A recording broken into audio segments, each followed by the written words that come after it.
नमस्कार, आप देख रहे हैं एफएम न्यूज और मैं हूं आपके साथ में शोभित पाठक। बुलेटिन की शुरुआत करेंगे इस वक्त की अहम खबर के साथ। नेपाल के नए प्रधानमंत्री पुष्पकमल दहल प्रचंड ने पीएम मोदी के बधाई संदेश पर ट्वीट कर उनका आभार जताया। उन्होंने कहा कि दोनों देशों के बीच सहज जुड़ाव है और वह आने वाले समय में उनके साथ काम करने को लेकर आशान्वित हैं। सोमवार को प्रचंड ने शाम 4 बजे नेपाल के 38वें प्रधानमंत्री की तीसरी बार शपथ ली है और इसके तुरंत बाद पीएम मोदी ने ट्वीट कर उनको बधाई संदेश दिया। उनके संदेश के बाद नेपाल के प्रधानमंत्री पुष्पकमल दहल प्रचंड ने कहा कि आपके संदेश के लिए धन्यवाद। नेपाल और भारत के बीच करीब सांस्कृतिक संबंध और सहज जुड़ाव है। मैं हमारी द्विपक्षीय मित्रता को मजबूत करने के लिए आपके साथ मिलकर काम करने को लेकर आशान्वित हूं।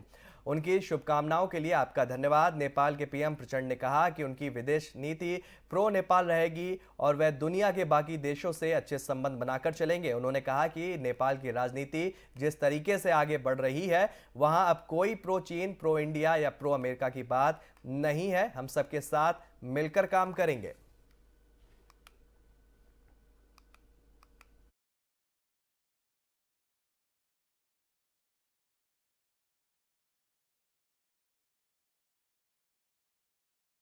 वहीं दुनिया भर में कई जगह बर्फीली हवाओं और तूफान के चलते जनजीवन अस्त व्यस्त हो गया। आपको बता दें कि अमेरिका में जहां बर्फीले चक्रवाती तूफान बम के चलते अब तक 60 लोगों की मौत हो चुकी है, वहीं जापान के एक बड़े हिस्से में भारी हिमपात के कारण 17 लोग मारे गए हैं और 93 लोग घायल हैं।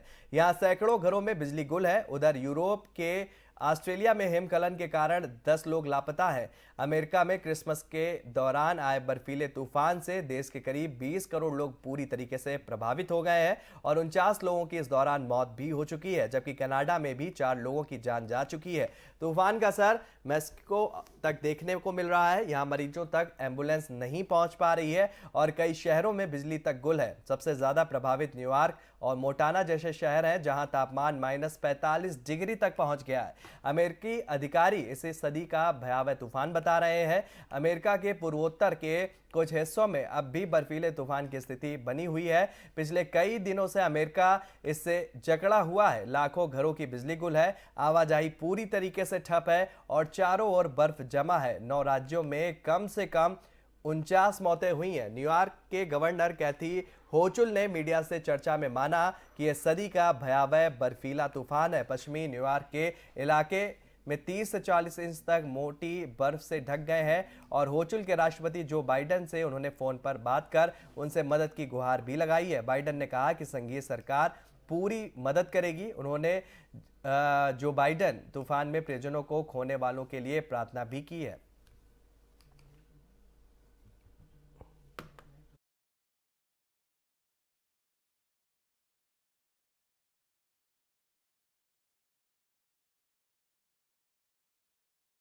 प्रधानमंत्री नरेंद्र मोदी के भाई प्रहलाद मोदी का आज कर्नाटक के मैसूर के पास एक्सीडेंट हो गया।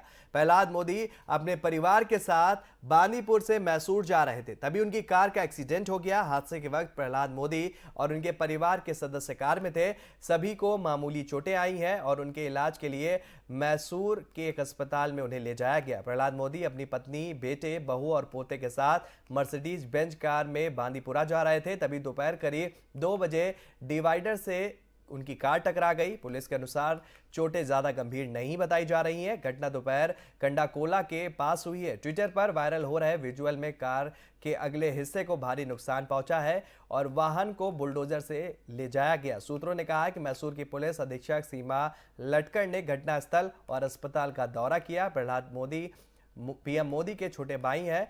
वे दामोदर दास मूलचंद मोदी और उनकी पत्नी हीराबेन से के 6 बच्चों में से चौथे नंबर पर हैं। वे all India fair price shop dealers federation के उपाध्यक्ष भी हैं।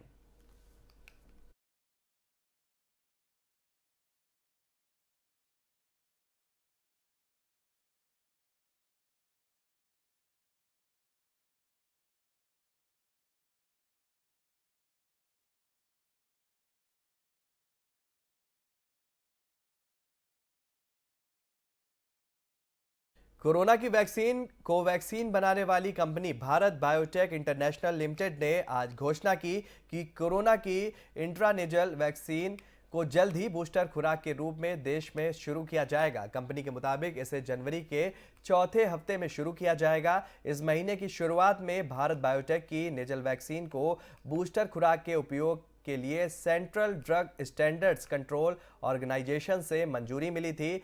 इनकोवैक कोरोना की पहली इंट्रानेजल वैक्सीन है जिसे प्राथमिक 2 डोज और बूस्टर खुराक के रूप में अनुमोदन मिला हुआ है। आपको बता दें कि जल्द ही ये नेजल वैक्सीन कोविन पर उपलब्ध होगी, जहां प्राइवेट अस्पताल में इसके लिए 800 की कीमत देनी होगी। वहीं भारत सरकार और राज्य सरकारों को अस्पतालों में 325 रुपए देने होंगे। इंट्रानेजल वैक्सीन का पूरे भारत में 14 जगहों पर 3100 सब्जेक्ट में सेफ्टी प्रतिरक्षण क्षमता के लिए फेज 3 ट्रायल किए गए। वहीं इंट्रानेजल वैक्सीन का पूरे भारत में 9 जगहों पर 875 लोगों पर बूस्टर डोज का ट्रायल भी किया गया।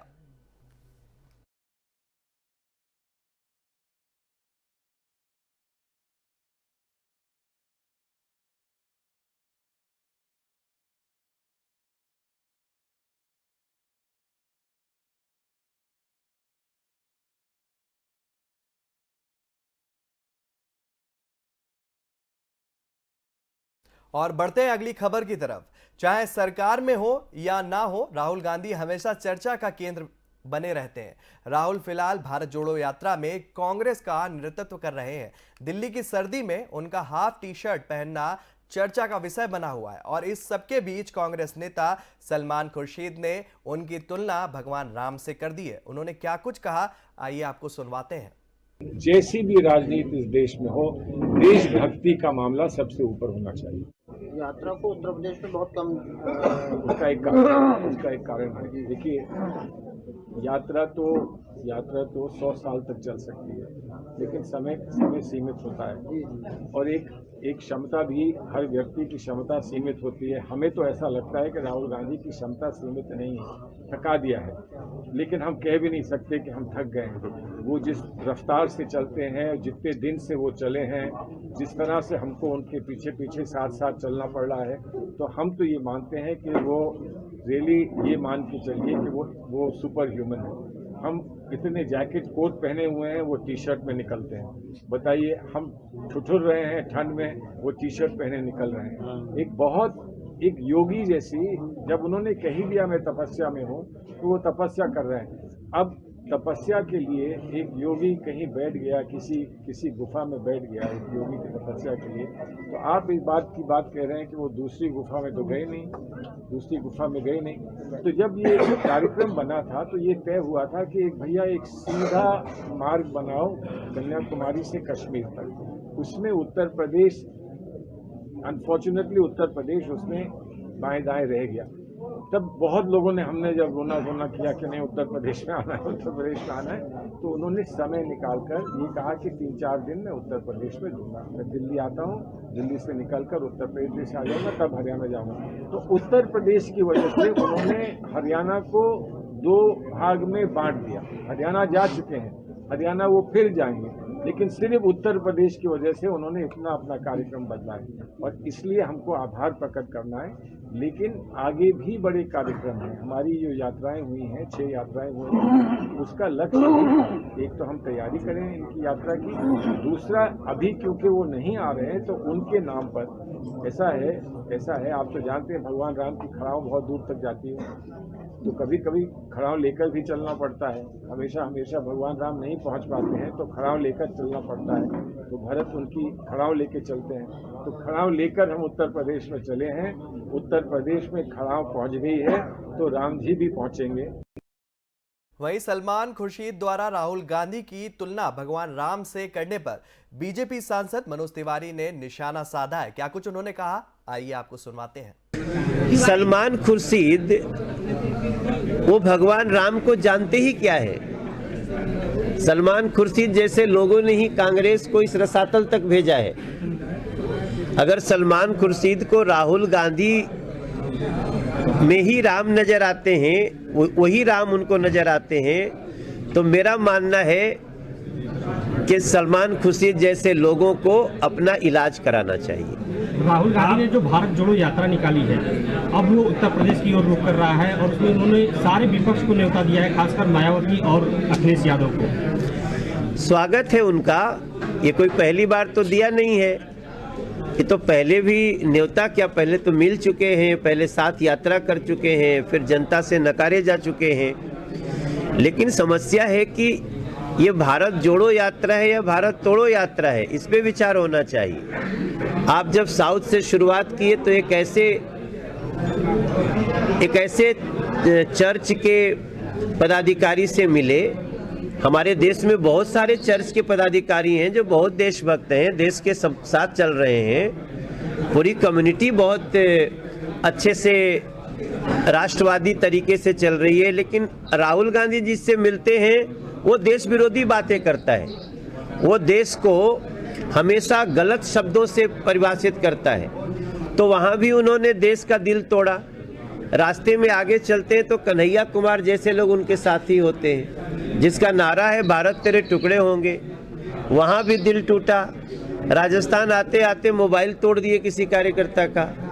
तो भैया सब तो तोड़ ही रहे हो, कुछ तो जोड़ो।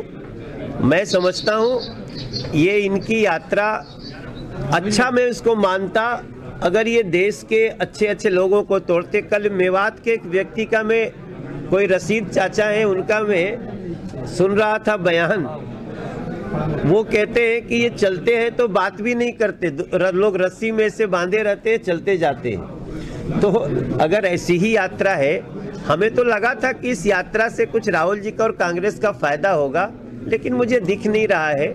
लेकिन हम उनका स्वागत करते हैं, घूमे, कम से कम देश के लोगों की